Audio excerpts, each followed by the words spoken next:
குமரி மாவட்டத்தில் 7,000 ரூபாய் மட்டும் திருட்டு போன நிலையில் 22 சவர நகைகள் மற்றும் 12,000 ரூபாய் திருட்டு போனதாக புகார் அளித்த ராணுவ வீரரின் மனைவி மீது போலீசார் வழக்கு பதிவு செய்து விசாரணை நடத்தி வருகின்றனர். குமரி மாவட்டம் கொல்லங்கோடு அருகே உள்ள மணலி பகுதியைச் சேர்ந்த அஜித்குமார் இவர் ராணுவத்தில் பணிபுரிந்து தற்போது அந்தமானில் சிறப்பு அதிகாரியாக பணிபுரிந்து வருகிறார். இவருடைய மனைவி சுபலலிதா பொங்கல் பண்டிகை கொண்டாடுவதற்காக தனது மகனுடன் ஹைதராபாத்தில் உள்ள உறவினர் வீட்டிற்கு சென்றுள்ளார்.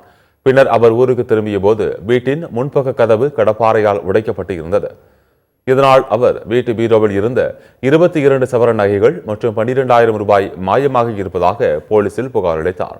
அதன் பெயரில் போலீசார் வழக்கு பதிவு செய்து தனிப்படை அமைத்து விசாரணை நடத்தி திருட்டில் ஈடுபட்ட கேரளாவைச் சேர்ந்த வர்கீஸ் என்பவரை பிடித்து விசாரணை நடத்தினர். அப்போது ராணுவ வீரர் வீட்டு பீரோவில் 7,000 ரூபாய் மட்டுமே இருந்ததாகவும் நகைகள் எதுவும் இல்லை என்றும் அவர் தெரிவித்தார். இதனால் ராணுவ வீரரின் மனைவி சுபலலிதாவிடம் போலீசார் தீவிர விசாரணை நடத்தினர்.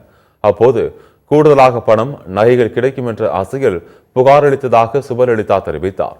இதனையடுத்து வர்கீஸை கைது செய்து சிறையில் அடைத்த போலீசார் ஏமாற்றி புகார் அளித்த சுபலலிதா மீது வழக்கு பதிவு செய்து விசாரணை நடத்தி வருகின்றனர்.